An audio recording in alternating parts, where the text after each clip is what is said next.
নমস্কার বন্ধুরা, আমি আবার তোমাদের জন্য একটা নতুন রেসিপি নিয়ে চলে এসেছি। আজ আমি তোমাদেরকে দেখাবো দই আলুর রেসিপি বা দই দিয়ে আলুর দম। তো এবার দই আলু বানানোর জন্য প্রথমেই কড়াইতে তেল গরম করতে দিলাম। তেল গরম হয়ে এলে ছেড়ে দিলাম বড় বড় করে কেটে রাখা আলুগুলোকে আমি খুব ভালো করে ভেজে নেব। এবং আলু ভাজার মধ্যেই কড়াইতে আলু ভাজতে ভাজতেই আমি একটুখানি নুন আর হলুদ অ্যাড করে দেব। নুন আর হলুদ দিয়ে যদি আলুটা ভাজা হয় তাহলে আলুটা খুব ভালো রকম ভাজা যায়, ভাজতে সুবিধে হয়। তো এবার দেখতেই পেলে নুন হলুদ দেওয়ার পরে আলুর কালার চেঞ্জ হয়ে গেল আর আলু ভাজতে শুরু করে দিয়েছি। এবার আলু ভাজা হতে হতে আমি দইয়ের মধ্যে নুন হলুদ জিরে গুঁড়ো ধনে গুঁড়ো আর কাশ্মীরি রেড চিলি পাউডার দিয়ে খুব মিহি একটা পেস্ট তৈরি করে নেব।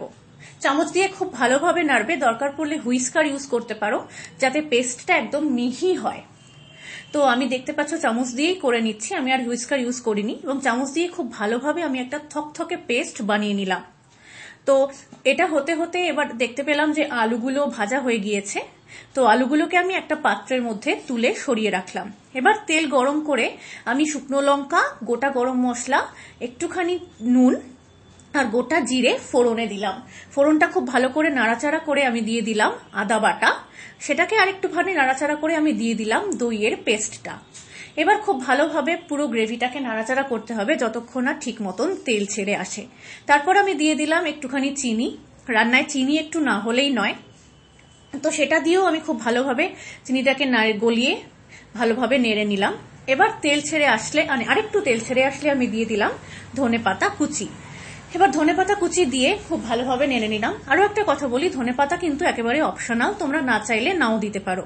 আর আমি দিয়ে দিয়েছিলাম বেশ কয়েকটা চেরা কাঁচা লঙ্কা দিয়ে আরেকটু নাড়াচাড়া করে আমি দিয়ে দিলাম আলুগুলো। এবার কাজ হচ্ছে খুব ভালো করে নাড়াচাড়া করা। তো মিডিয়াম টু হাই ফ্লেমে আঁচকে রেখে সমানে কিন্তু খুন্তি দিয়ে নেড়ে যেতে হবে। তো দেখতেই পাচ্ছ গ্রেভি ফুটে এসেছে আর আলু সিদ্ধ হতেও কিন্তু শুরু করে দিয়েছে। তবু আরো একটুখানি ভালো করে আমি নাড়াচাড়া করে নেব। তো দেখতে পাচ্ছ রং কিরকম চেঞ্জ হয়ে এসেছে। এবার দিয়ে দেব পরিমাণ মতো জল। এটা যেহেতু গ্রেভি গ্রেভি হয় তাই অতিরিক্ত পরিমাণ জল দিলেও কিন্তু চলবে না, আবার একেবারে শুকনো হলেও ভাতের সাথে খেতে অসুবিধা হবে, তাই জল পরিমাণটা বুঝে দিতে হবে। তারপরে আমি দেখলে একটুখানি জল ফুটে আসার পরে আমি দিয়ে দিলাম গুঁড়ো গরম মশলা আর 1 চামচ পরিমাণ ঘি। সেটাও কিন্তু স্বাদের জন্য। এটা আমি অপশনাল যদিও, তবু বলবো স্কিপ করো না, স্বাদটা বেশি ভালো হয়। তো এই রেসিপিটা কেমন লাগলো তোমরা আমাকে জানিও, আর নিজেরা বাড়িতে ট্রাই করো আর আমাকে সাপোর্ট করতে কিন্তু ভুলো না।